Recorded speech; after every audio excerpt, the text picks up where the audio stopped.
Republican members of Congress who voted to impeach Donald Trump are facing primary challengers supported by the former president.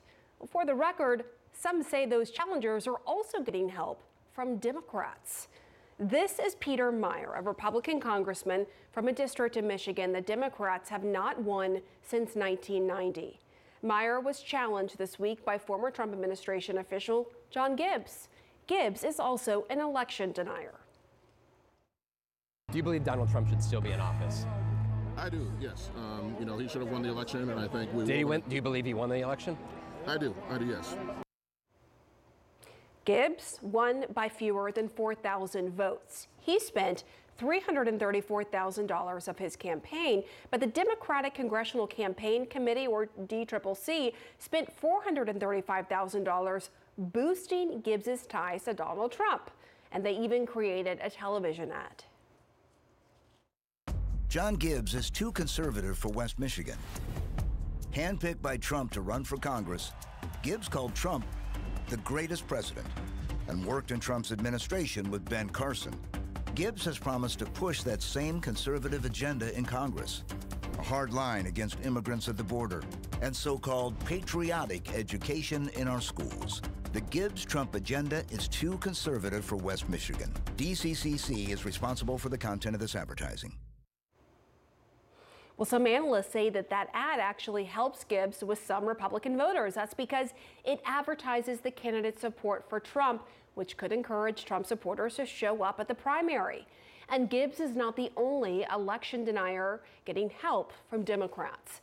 The transparency group Open Secrets says Democratic-aligned groups and nonprofits spent nearly $44 million on Republican races in several states. So why are they doing this? Well, the thinking is that more extreme Republicans will be easier for Democrats to beat in November. But what if they're wrong? Here's what Republican Congressman Adam Kinzinger told CNN about the strategy. If Peter's opponent wins and goes on to November and wins, that the Democrats own that. Congratulations. I mean, here's the thing. Don't keep coming to me asking where are all the good Republicans that defend democracy, and then take your donors' money and spend $500,000 promoting one of the worst election deniers that's out there. Meanwhile, a group of 35 former Democratic lawmakers issued this joint statement against supporting election deniers. Quote, these destructive primary tactics aim to elevate Republican candidates who Democrats hope that they can more easily beat in November. But it is risky and unethical to promote any candidate whose campaign is based on eroding trust in our elections. We must stop this practice and stop today.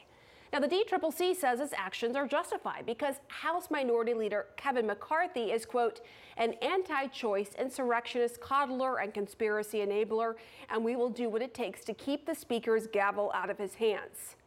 But in January of 2021, right after the House voted to impeach President Trump, the head of the DCCC, Congressman Sean Patrick Maloney, said this to CNN.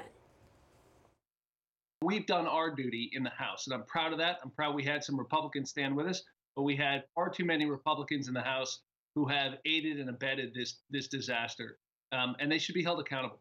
It's no small thing to spread a lie that an election was stolen, to make it seem as though there's a monstrous evil being done when in fact it's our peaceful transfer of power.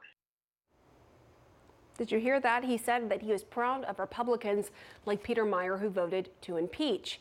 Now, for the record, Meijer, who just got primaried, took away a different message this week. I'm not here to whine about the DCCC coming in and meddling, but just to point out that any party that pretends to have a set of principles, any party that pretends to have a set of values, and that comes in and boosts exactly the same type of candidate that they claim is a threat to democracy, don't expect to be able to hold on to that sense of self-righteousness and sanctimony. Don't expect to have Republicans who will look at that and say, I know I'm going to get heat from my own side. I never expected the other side to as well double down in a cynical ploy to put forward the candidate they think is less electable.